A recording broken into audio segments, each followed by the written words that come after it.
In certain soils, it is necessary to support trenches with timber bracing to ensure the safety of workers.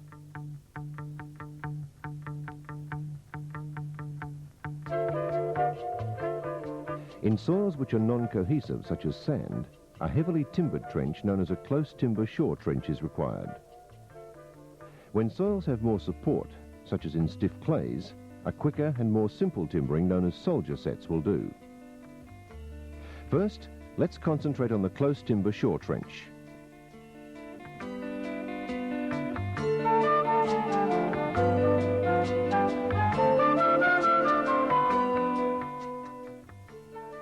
The timber components for trench shoring are made of hardwood.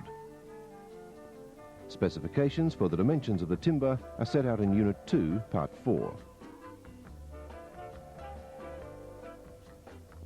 The bearers are placed first to support the above-ground timbers.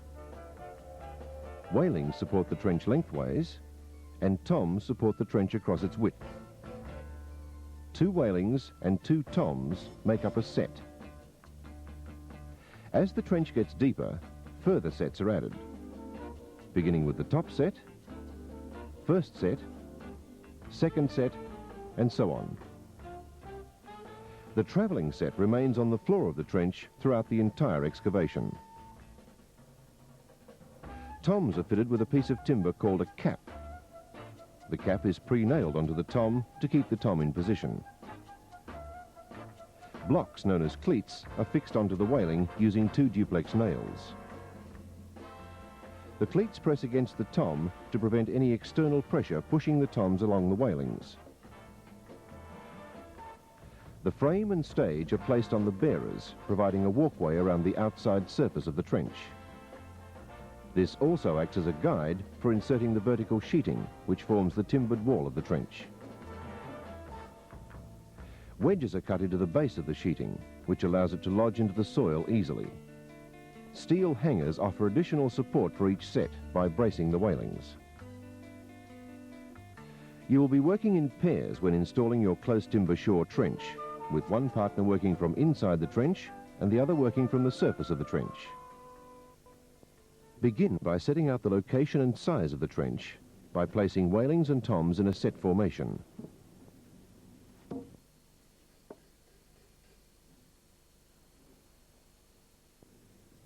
Mark the sand with a pick or spade, then remove the wailings and toms.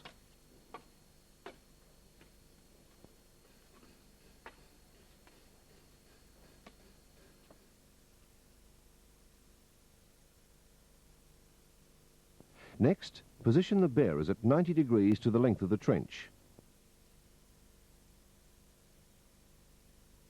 placing them on the outer side of the marked sand,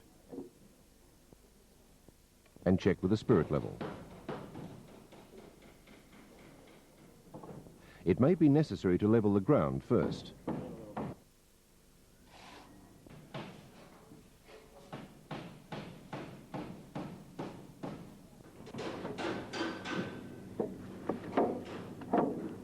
The top set is then placed and measured diagonally to check that it is square.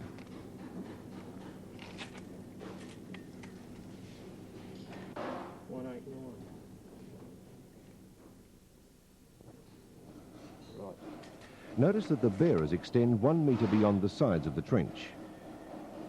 Next, fix cleats to the wailings in the corners using the 2 duplex nails.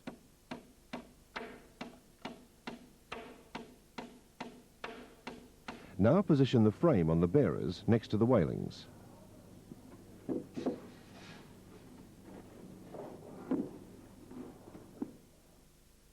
Place the stage on top of the frame beside the toms.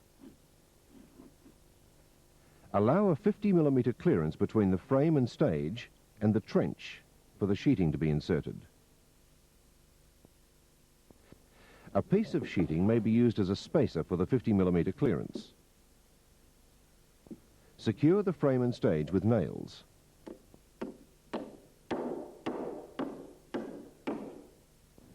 With the top set, frame and stage firmly placed, you can begin excavation.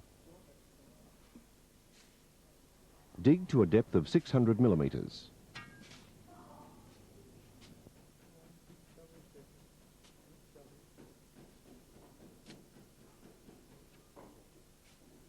Insert the corner sheeting by slotting it in the 50mm clearance. Making sure that the sheeting is vertical,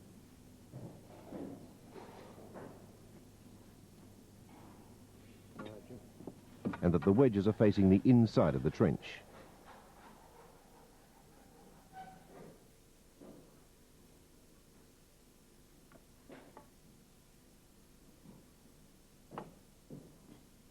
Next, place the 4 steel hangers on the wailings, approximately 300mm from the corners of the trench.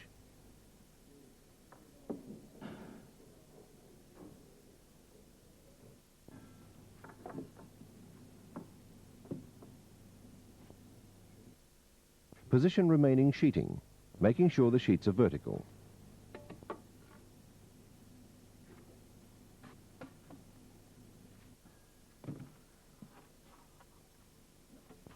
The wedges of the sheeting must be covered at all times.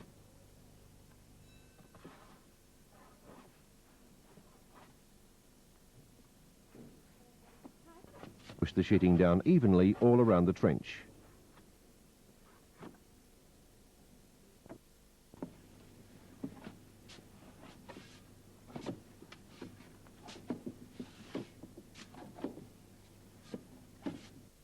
The travelling set is installed at this stage. The purpose of the travelling set is to stop external pressure forcing the sheeting inwards. Notice that the travelling set is placed just under the hangers, so that the hangers are actually resting on the wailings. I want to carry that round the upper end. I'll give it to you from there.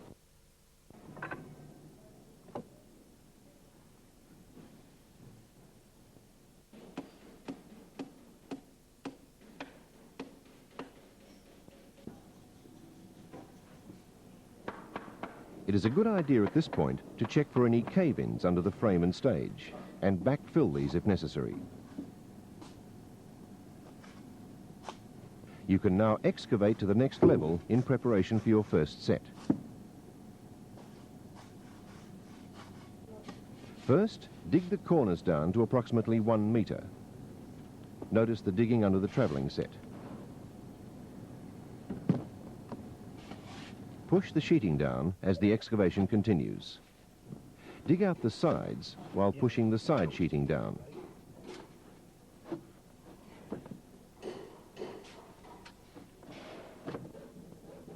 Dig out the ends while pushing the end sheeting down.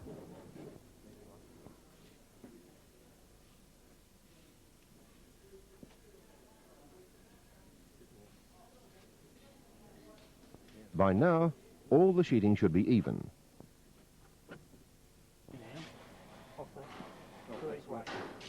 Move the travelling set down. Applying body weight is a good method. Then, install the first set.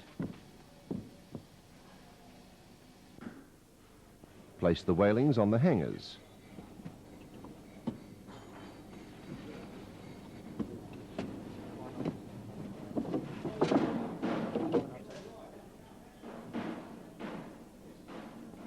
Then, position the toms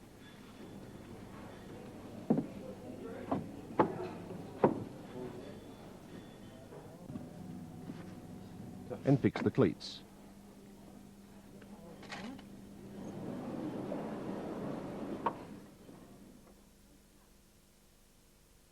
Place the hangers for the second set. Notice the position of the hangers. These will gradually slip into place during excavation. Excavate a further 500 millimetres.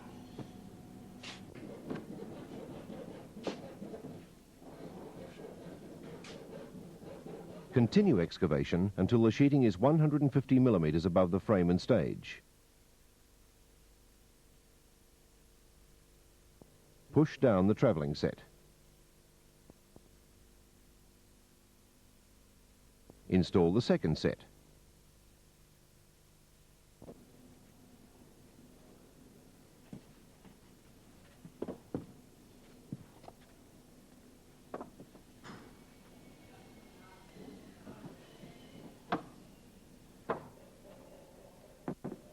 And finally, remove the travelling set.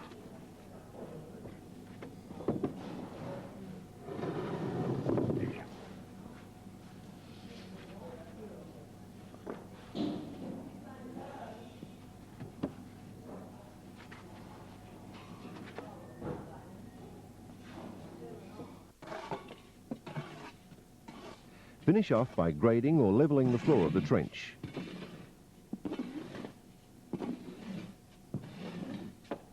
And clean out all the sand from whalings and toms.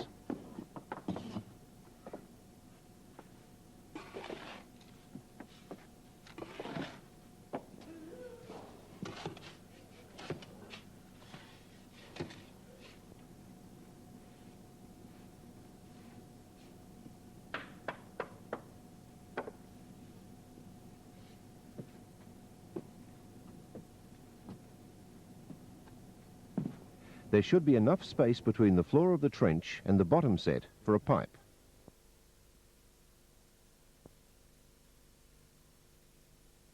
Your basic close timber shore trench is now completed and can be modified to suit different jobs.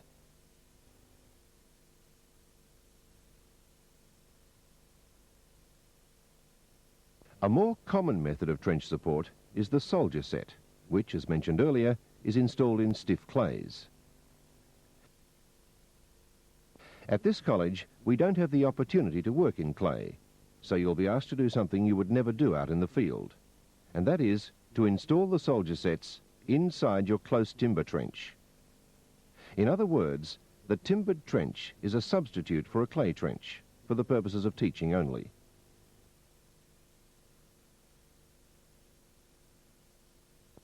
Soldier sets are made up of 2 pieces of hardwood with cleats attached to support the toms. The length of the soldier will depend on 3 factors: the depth of the trench, the fall of the land, and the gradient of the trench. The wood needs to be long enough to protrude above the trench.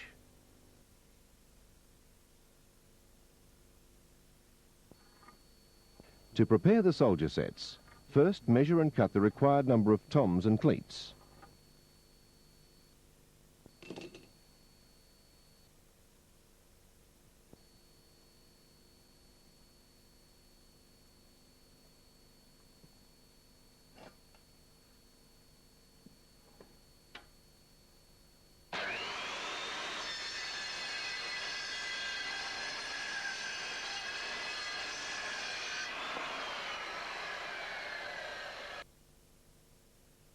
Fix the cleats to the soldiers with duplex nails. The top cleat should be fixed to the soldier sets first at approximately 300 millimeters below ground level. Next, the bottom cleat is fixed as near as possible to the bottom, so that there is sufficient room for a pipe to be installed under the tom. The spacing between the cleats must not be more than 1050 millimeters. For our exercise, we'll use only the top and bottom cleat, but where additional cleats are required, they may be added between the top and bottom cleat. All installation of soldier sets must be carried out from the surface of the trench. Place the soldiers firmly in the trench so that the bottoms of the soldiers are resting firmly on the floor of the trench. Working from above the trench and using special timbering tongs, insert the lowest tom first.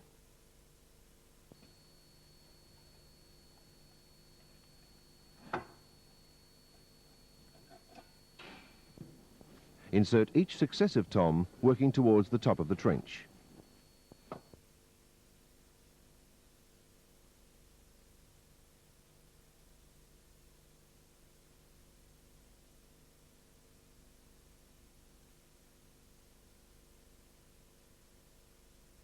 Once installation is complete, it is usual to replace the spoil to the level of each tom before it is removed.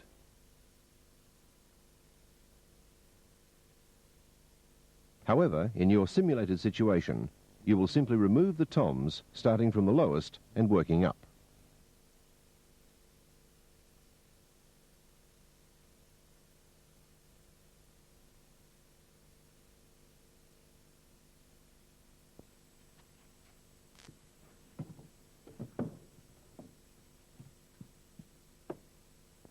While correct construction of a timbered trench is very important, you must not neglect the job of backfilling. Backfill to the base of the second set of the close timber shore trench. Then remove cleats, toms, wailings and hangers from the second set. Backfill to the first set.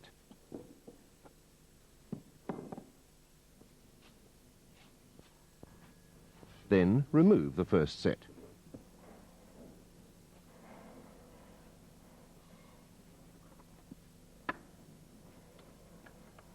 Finally, backfill to the original ground level.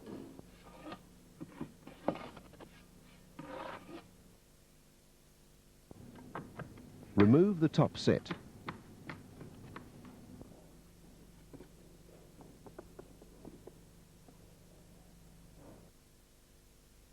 Remove the sheeting with the aid of a pinch bar.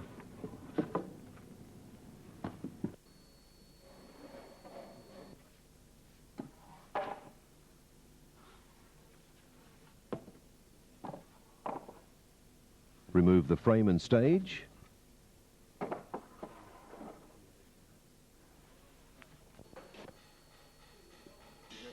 Remove the bearers.